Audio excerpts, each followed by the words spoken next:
Jurnalis keliling, bikin berita bila suka, kalau tidak bila terpaksa. Hahaha. Indonesia,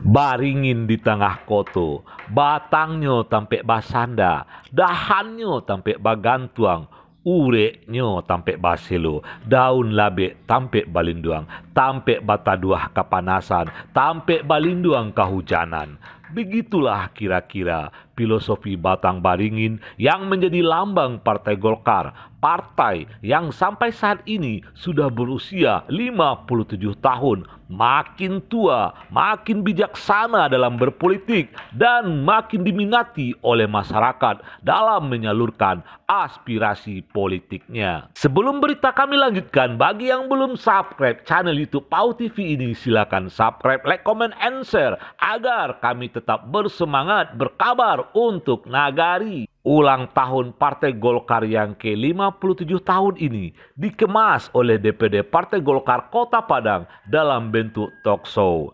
Pembinaan kader Bersatu untuk Menang ini digelar secara sederhana di Hotel Ibis, dihadiri oleh pengurus Partai Golkar Padang dan Kecamatan, pengurus Partai Golkar Provinsi, pengurus sayap Partai Golkar seperti KPPG dan AMPG, juga hadir para kader Golkar yang sedang duduk di parlemen seperti anggota DPRD kota atau kabupaten dan provinsi, juga Bupati 50 kota Safarudin dan Bang Leonardi Harmaini, anggota DPD RI. Juga dihadiri oleh perwakilan partai politik lainnya seperti P3 dan PAN.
kader Golkar yang didaulat jadi narasumber dalam acara talk show dalam rangka ulang tahun Partai Golkar yang ke-57 ini umumnya berbagi pengalaman mereka bagaimana membesarkan partai, memperkuat jaringan, dan selalu hadir di tengah-tengah masyarakat di samping mensosialisasikan visi dan misi Partai Golkar, juga hadir dalam membantu dan menyelesaikan persoalan-persoalan di tengah masyarakat. Ikra Cisa, anak muda yang inovatif dan kreatif, kaum milenial yang dipercayai memimpin Partai Golkar Kota Padang, menyampaikan terima kasih pada semua pihak yang telah membesarkan Partai Golkar dan berjanji akan memenangkan hati masyarakat pemilih dan bertekad dengan dukungan semua pihak Golkar akan menjadi partai pemenang untuk pesta demokrasi tahun 2024 nanti.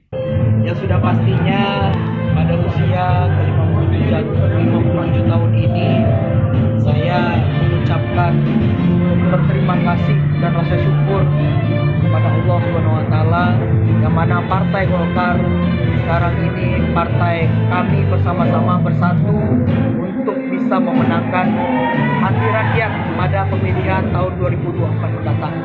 Yang pastinya pada ulang tahun ke-57 ini saya mengucapkan terima kasih kepada masyarakat yang telah mempercayai Partai Golkar menjadi partai yang besar dan partai yang bisa diamanahkan oleh masyarakat banyak. Golkar Indonesia, Golkar. PAU TV berkabar untuk Nagari.